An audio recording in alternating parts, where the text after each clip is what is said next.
Well guys, कैसे हैं आप सब लोग। मैं हूं आपका दोस्त अरसलान और आप देख रहे हैं मेरा चैनल जी फ्लिक्स। तो गाइस, रीइंकार्नेशंस के एपिसोड 233 के साथ हाजिर हो। तो लास्ट एपिसोड के एंड पे हमने देखा था कि सारे के सारे डाव मास्टर्स जो होते हैं टैबलेट ऑफ राम में वहां पर इकट्ठे हो जाते हैं, जहां पर लिनजुई टैबलेट ऑफ राम के ऊपर अपनी डाव राम का नाम लिख रहा होता है।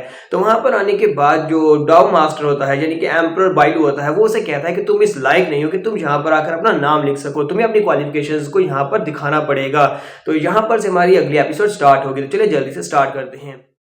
तो गाइस, कैसे हैं हम सब लोग। रीइंकार्नेशंस के एपिसोड 233 के साथ हाजिर हो। तो लास्ट एपिसोड के एंड पे हमने देखा था लिनजुई टैबलेट ऑफ राम में जाता है और वहां पर जाकर एक टैबलेट के ऊपर अपनी फैंगजी डाव राम का नाम लिखता है। जबकि एम्परर बाइलू और बाकी सभी एम्परर वहां पर पहुंच जाते हैं। एम्परर बाइलू से कहते हैं अगर तुम्हारे पास क्वालिफिकेशंस है तभी मैं इस बात को मानने को तैयार हूँ कि तुम यहाँ पर एक डाव राम बना सकते हो, लेकिन अगर तुम्हारे पास क्वालिफिकेशंस नहीं है तो तुम यहाँ पर डाव राम का नाम बिल्कुल भी नहीं लिख सकते। तो मैं लिनजुई से कहता है तो हमें यहाँ पर और ज्यादा कंसिडर करने की भी क्या जरूरत है, क्योंकि मेरे पास पहले से एक मास्टर है जो कि डाव राम पर है। इसका मतलब यह है कि मैं यहाँ पर डाव राम के लिए क्वालिफाइड हूँ, यानी कि मैं अपनी डाव राम बना सकता हूँ। मेरे पास मास्टर तादगाता है। मास्टर तादगाता के यहाँ पर होते हुए मुझे किसी के भी सामने अपने आप को प्रूव करने की जरूरत नहीं है। इसके साथ ही बाकी के सभी लोग उसे कहते हैं क्या वाकई में मास्टर तादगाता ने इसकी फैंगजी डाव राम को ज्वाइन कर लिया। अगर मास्टर तादगाता ने इसकी डाव राम को ज्वाइन कर लिया तो इसका मतलब यह कि ये लड़का यहाँ पर अपने लिए डाव राम बना सकता है, यानी ये फैंगजी डाव राम का नाम यहाँ पर रजिस्टर करवा सकते हैं। इसी वजह से तो ये लड़का यहाँ पर पहुंच आया, क्योंकि मास्टर तादगाता इस लड़के को सपोर्ट कर रहे हैं। मास्टर तादगाता की सपोर्ट से ये लोग यहाँ पर पहुंचे हैं। मास्टर टियानजिन आगे बढ़ते हैं और उसे कहते हैं एम्परर बाइलू, ये रूल तुम्ही ने बनाया था कि अगर हमारे पास एक डाव राम का मास्टर है तो एक डाव राम का मास्टर यहाँ पर अपने लिए डाव राम का नाम लिख सकता है और अपने लिए डाव राम बना सकता है। मुझे लगता है कि हमें यहाँ पर इस लड़के को डाव राम का नाम लिखने देना चाहिए। तो एम्परर बाइलू से कहते हैं यहाँ पर लिनजुई की स्ट्रेंथ के बारे में बात कर रहा हूँ, ना कि यहाँ पर ब्लेड मास्टर तादगाता की बात कर रहा हूँ। तादगाता की बात तो यहाँ पर किसी ने की ही नहीं है। तो ये लड़का वाकई में यहाँ पर इस लायक है कि ये लड़का यहाँ पर डाव राम बनाना चाहता है, तो इस लड़के को अपनी स्ट्रेंथ को साबित करना होगा। यहाँ पर एम्परर कैंगजान की बात कर रहा है। तो एम्परर कैंगजान जो कि डाव मास्टर बना है, वो डाव मास्टर बना था, उसके बाद उसे यहाँ पर डाव राम बनाने का मौका मिला था। अगर ये लड़का वाकई में यहाँ पर इतना क्वालिफाइड है तो इसे खुद अपने आप को साबित करना होगा। तो लिनजुई से कहता है तो मैं अपनी क्वालिफिकेशंस को कैसे साबित कर सकता हूँ। अगर मैं यहाँ पर डाव मास्टर कैंगजान को हरा देता हूँ तो इसका मतलब यह है कि मैं डाव मास्टर होने के लायक हूँ, यहाँ पर अपने लिए फैंगजी डाव राम बना सकता हूँ। ये बात सुनने के बाद सभी लोग काफी ज्यादा हैरान होते हैं। मास्टर जियो से कहते हैं लड़के, मुझे नहीं लगता कि तुम यहाँ पर होश में हो। क्या तुम वाकई में यहाँ पर ये बात कर रहे हो कि तुम यहाँ पर इसे फाइट कर सकते हो? तुम एक डाव राम के और सुप्रीम राम के पीक के मास्टर के दरमियान में फ्रेंड्स को बिल्कुल भी नहीं जानते। क्या तुम इसे फाइट करके इसको हरा पाओगे? मास्टर सैंक्टियानो से कहते हैं मास्टर कैंगजान, लगता है कि उसकी पावर लेवल हम सभी से कम हो, यानी कि ये बात ठीक है कि डाव राम के जितने मास्टर्स हैं उन सभी में इसकी पावर लेवल सबसे कम है, लेकिन तुमसे तो ज्यादा ही है, क्योंकि ये डाव राम के तीसरे लेवल पर है तो ये तुम्हें बड़ी आसानी से हरा देगा। मास्टर कैंगजान कहते हैं ठीक है, मैं यहाँ पर इस चैलेंज को एक्सेप्ट करता हूँ। मास्टर जूजू से कहते हैं जरा रुक जाओ, ये लड़का कुछ ज्यादा ही एरोगेंट है, क्यों ना हम यहाँ पर अपने लॉर्ड कमांडर मास्टर बाइलू से कहते हैं कि इस लड़के को डायरेक्टली मार डालें, इससे फाइट करने की जरूरत ही क्या है, इस लड़के को मार डालते और किस्सा यहीं पर खत्म हो जाएगा। और साथ ही वो अंदर से सोच रहे होते हैं मैं इस कमीने लिनजुई को नहीं हरा पाया तो मुझे नहीं लगता कि कैंगजान इसको हरा पाएगा, क्योंकि मैं कैंगजान से ज्यादा स्ट्रॉन्ग और इस लड़के के पास कुछ ना कुछ ट्रम्प कार्ड जरूर होते हैं, तभी ये फाइट करने के लिए रेडी होता है। अगर ये कैंगजान से फाइट करना चाहता है तो उसका मतलब यह है कि इसे बड़ी आसानी से हरा देगा। तो मैं यहाँ पर सभी के सामने ये बात भी नहीं कह सकता कि मैं इस लड़के से हार चुका हूँ। तो एम्परर बाइलू से कहते हैं मास्टर जूजू, तुम्हें नहीं लगता कि तुम इस लड़के के बारे में कुछ ज्यादा ही हाईली बात कर रहे हो? मुझे लगता है कि कैंगजान इससे फाइट करके इसको बड़ी आसानी से हरा सकता है, तो कैंगजान को इससे फाइट करने देनी चाहिए। यानी कैंगलिन उन लोगों से कहती है पर तुम्हें नहीं लगता कि यहाँ पर तुम लोग एक जूनियर को बुली करना चाहते हो, क्योंकि ये लड़का ये तो सिर्फ उससे सुप्रीम राम की पीक पार है और डाव राम का एक मास्टर अगर इससे फाइट करेगा तो वो तो इसे आसानी से हरा सकता है। मास्टर टियानजिन भी इसे कहते हैं हाँ लेडी ने बिल्कुल ठीक कहा, मुझे नहीं लगता कि तुम लोगों को यहाँ पर किसी की स्ट्रेंथ को साबित करने के लिए डाव राम के मास्टर को सुप्रीम राम के एक्सपर्ट से फाइट करवानी चाहिए। ये तो यहाँ पर एक सुप्रीम राम के एक्सपर्ट को मारने वाली बात हुई। एम्परर बाइलू उन लोगों से कहते तुम सभी लोग खामोश हो जाओ, जबकि यहाँ पर खुद इस लड़के ने कहा था कि वो कैंगजान को चैलेंज करना चाहता है और उससे फाइट करके अपने आप को साबित करना चाहता है, तो हमें यहाँ पर किसी को भी कोई बात करने की जरूरत नहीं है, तुम भी यहाँ पर बीच में नहीं पड़ोगे। कैंगजान से कहते हैं कैंगजान तुम्हें अपनी पावर्स को होल्ड बैक करने की जरूरत नहीं है, जाओ जाकर इस लड़के से फाइट करो, ये लड़का अपनी पावर को साबित करना चाहता है। तो कैंगजान कहते हैं हाँ क्यों नहीं, तो वो लिनजुई के सामने आकर खड़ा हो जाता है और उसे कहता है लिनजुई आज तुम्हें यहाँ पर मेरे हाथ से कौन बचाएगा। कि मास्टर जूजू वहाँ पर सोच रहे होते हैं ये एक बहुत ही बड़ा बेवकूफ है, ये तो यहाँ पर मरने वाला है। दूसरी तरफ से ब्लेड मास्टर भी लिनजुई के लिए काफी ज्यादा परेशान होते हैं। लिनजुई उनसे कहता है कि आपको परेशान होने की जरूरत नहीं, मैं सब कुछ संभाल लूंगा। लिनजुई कहता है चलो कैंगजान रेडी हो जाओ, तो कैंगजान भी से कहता है हाँ क्यों नहीं, मैं तो यहाँ पर इसी मोमेंट मोमेंट का इंतजार कर रहा था। और इसी के साथ ही वो एम्परर बाइलू से कहता है, एम्परर बाइलू आज मेरी और लिंजुई की फाइट के दरमियान में कोई भी नहीं आना चाहिए, क्या आप मुझे इस बात का वादा दे सकते हैं कि हम दोनों की फाइट के बीच में कोई भी नहीं आएगा। तो एम्परर बाइलू से कहता हाँ ठीक है, तो परेशान होने की जरूरत नहीं है, तुम दोनों की फाइट के बीच में कोई भी नहीं आएगा और इस फाइट को कोई भी नहीं रुकवाएगा। एम्परर बाइलू सोच रहा है कि आज मुझे ये मौका मिला है तो मैं लिंजुई को यहाँ पर खत्म कर देता हूँ, कहीं ऐसा ना हो कि बाकी के सभी लोग बीच में आकर हमारी फाइट को रुकवा दे। इसके साथ ही एम्परर कैंगजन जो होता है अपनी पावर्स को रिलीज करते हैं हमारे लिंजुई के ऊपर अटैक करने के लिए आगे बढ़ता है। उसके पास स्पेशल स्किल होता है जिसका नाम 33 हेवनली डीमन स्लेन होता है। स्पेशल अटैक के साथ वो लिंजुई के ऊपर अटैक करने के लिए आगे बढ़ता है, जबकि हमारा लिंजुई वहाँ पर बड़ी आराम से खड़ा होता है, हल्का सा मुस्कुराता है। इसी के साथ ही वो अपने हाथ में अपनी पावर्स को रिलीज करता है। उसके स्पेशल स्किल का नाम 5 एलिमेंट पाम होता है। उसको यूज करते हुए उसे कहता है क्या तुम्हें लगता है कि मुझे यहाँ पर तुमसे डरना चाहिए या फिर यहाँ पर किसी को बीच में आकर मुझे तुमसे बचाने की जरूरत है, जबकि तुम्हारे जैसे कीड़े मकोड़े को तो मैं खुद ही संभाल सकता हूँ। लिंजुई की जो स्पेशल टेक्निक होती है, स्पेशल 5 एलिमेंट्स वाली पाम जो टेक्निक होती है वो सामने की तरफ रिलीज होती है, दूसरी तरफ से कैंगजन एनर्जी को रिलीज करता है। दोनों की एनर्जीज आपस में टकराती हैं। बाइलू के साथ वाले एम्परर्स काफी ज्यादा हैरान हो रहे होते हैं। वो डाउ मास्टर्स कहते हैं ये क्या, कैंगजन की डाउ पावर्स जो है वो इतनी आसानी के साथ यहाँ पर ब्लास्टेड अवे कैसे हो गई, लड़के की पावर्स इससे ज्यादा कैसे हो सकती है। तो हमारे लिंजुई की पाम कैंगजन के करीब पहुंचती है। कैंगजन उस अटैक को ब्लॉक करने की कोशिश करता है लेकिन वो उस अटैक को ब्लॉक नहीं कर पाता और पाम उसके ऊपर पड़ती है जिससे कैंगजन ग्राउंड के ऊपर गिरता है, उसके मुंह से ब्लड निकल रहा होता है। लेकिन हमारा लिंजुई उसके करीब पहुंच जाता है फिर से उसके ऊपर अटैक करने के लिए। कैंगजन उसे रुकने का कहता है लेकिन हमारा लिंजुई यहाँ पर बिल्कुल भी नहीं रुकने वाला, जबकि कैंगजन अंदर से सोच रहा होता है कि लगता है कि मैंने यहाँ पर कुछ ज्यादा जल्दबाजी कर दी, अब तो ये लड़का यहाँ पर मुझे मार कर ही रहेगा। और फिर से उसके ऊपर अटैक होता है। जैसे ही लिंजुई उसके ऊपर अटैक करता है तो उस बेचारे की कुछ पसलियां तोड़ देता है जिसकी वजह से वो और भी ज्यादा जख्मी हो जाता है। लिंजुई से कहता है तुम तो एक डाउ राम के तीसरे लेवल के मास्टर थे लेकिन तुम तो बिल्कुल बेकार निकले। ऐसे वो पीछे की तरफ गिर रहा था। बाकी के डाउ राम के मास्टर्स कहते हैं ये क्या, इस लड़के ने यहाँ पर कौन सी पावरफुल पाम टेक्निक को यूज किया है, ये इतनी पावरफुल टेक्निक कैसे हो सकती है कि डाउ राम के तीसरे लेवल के मास्टर को इसने पीछे की तरफ गिरा दिया। तो मतलब यह कि ये लड़का डाउ राम के मास्टर्स को आसानी से हरा सकता है। लड़का तो बहुत ज्यादा यंग है, अगर इस लड़के को यहाँ पर कंटिन्यू करने दिया तो मुझे लगता है कि फैंगजी डाउ राम बहुत ही जल्दी बाकी के सभी डाउ राम के ऊपर आ जाएगी, यानी कि इस लड़के के यहाँ पर होते हुए ये डाउ राम तो दोबारा से बहुत ज्यादा नॉरिश कर सकती है। कैंगजन बेचारा पीछे गिरने के बाद वहाँ पर चिल्लाकर कहता है लॉर्ड कमांडर मुझे बचा लो, यानी एम्परर बाइलू से कह रहा होता है। एम्परर बाइलू इस बात से काफी ज्यादा गुस्सा होता है कि ये कमीना वहाँ पर लिंजुई को भी नहीं हरा सका और अब उसे मदद करनी पड़ेगी। उन दोनों के बीच में आ जाता है, अपनी पावर्स को रिलीज करते हुए कहता है तुम दोनों की बैटल वाकई में काफी ज्यादा अच्छी थी लेकिन बहुत ही जल्दी यहाँ पर एक बहुत बड़ी बैटल होने वाली है। 10,000 वार बीस्ट एम्परर के साथ हमारी फाइट होने वाली है। मैं नहीं चाहता कि यहाँ पर कोई भी तुम दोनों में फाइट करते हुए अपनी जान दे दे, इस फाइट को यहीं पर रुकना होगा। एम्परर बाइलू अपनी एनर्जी को यूज करते हुए कैंगजन के ऊपर एक शील्ड बना देता है, जबकि हमारा लिंजुई से कहता है हमारी फाइट अभी खत्म नहीं है और तुम्ही ने कहा था कि हमारी फाइट के बीच में कोई भी नहीं आ सकता। और हमारा लिंजुई अपनी पाम टेक्निक को यूज करते हुए उसके ऊपर अटैक करता है, उस शील्ड के ऊपर अटैक करता है जो कि एम्परर बाइलू ने बनाई होती है। वो शील्ड वहाँ पर टूट जाती है, उसके टूटने के साथ ही पाम फिर से हमारे कैंगजन के बॉडी के ऊपर पड़ती है जिसकी वजह से कैंगजन के मुंह से और भी ब्लड निकलना शुरू हो जाता है। और इस बात से एम्परर बाइलू बहुत ज्यादा गुस्सा होता है। वो कहता है तुम्हारी हिम्मत कैसे हुई ऐसे बंदे के ऊपर अटैक करने की जिसको मैं प्रोटेक्ट कर रहा हूँ। जबकि हमारा लिंजुई से कहता है कि तुमने तो कहा था कि फाइट के बीच में कोई भी नहीं आ सकता, ये फेयर फाइट कैसे हुई जबकि तुम यहाँ पर कैंगजन की मदद करने की कोशिश कर रहे हो। तो बाइलू से कहता है अच्छा ठीक है मैं इस बात को मान लेता हूँ कि ये बैटल यहाँ पर कंप्लीट हो चुकी है, इस बैटल की कंक्लूजन यह है कि तुमने इस फाइट को जीत लिया है, तुम्हें और ज्यादा फाइट करने की जरूरत नहीं है। लिंजुई से कहता है जबकि मैंने इस फाइट को जीत लिया तो इसका मतलब यह है क्या मैं यहाँ पर एक डाउ राम बना सकता हूँ। तो फैंगजी डाउ राम आज से 10वीं डाउ राम बनेगी। तो एम्परर बाइलू के पास उसी बात मानने के अलावा कोई भी चारा नहीं होता। वो कहता है अच्छा ठीक है अब जबकि तुमने यहाँ पर अपने स्ट्रेंथ को प्रूव कर दिया है तो फिर ठीक है तुम यहाँ पर अपने लिए एक 10वीं राम बना सकते हो। फैंगजी डाउ राम अब यहाँ पर 10वीं डाउ राम बन जाएगी। लेकिन इसी के साथ ही वो कहता है मैं यहाँ पर तुम्हें एक वार्निंग भी देना चाहता हूँ, मैं चाहता हूँ कि तुम अपनी प्रोफाइल को बहुत ज्यादा लो रखना, क्योंकि अगर तुमने यहाँ पर अपनी प्रोफाइल को हाई रखा किसी की नजर में आ गए तो फिर ये तुम्हारे लिए बिल्कुल भी अच्छा नहीं होगा। और तुम ये बात अच्छी तरह से जानते हो उन 8 एम्परर्स के साथ क्या हुआ था, ये भी बात तुम अच्छी तरह से जानते होगे। लिंजुई से कहता है कि तुम्हें ये सब कुछ बताने की जरूरत नहीं है, मैं हमेशा ही लो प्रोफाइल रखता हूँ। तो यहाँ पर हम लोग अपनी एपिसोड 233 का एंड करेंगे। एपिसोड की एक्सप्लेनेशन अच्छी लगी हो तो कमेंट करके जरूर बताइएगा। चैनल को सब्सक्राइब कर दे, वीडियो को लाइक और शेयर कर दे। शुक्रिया।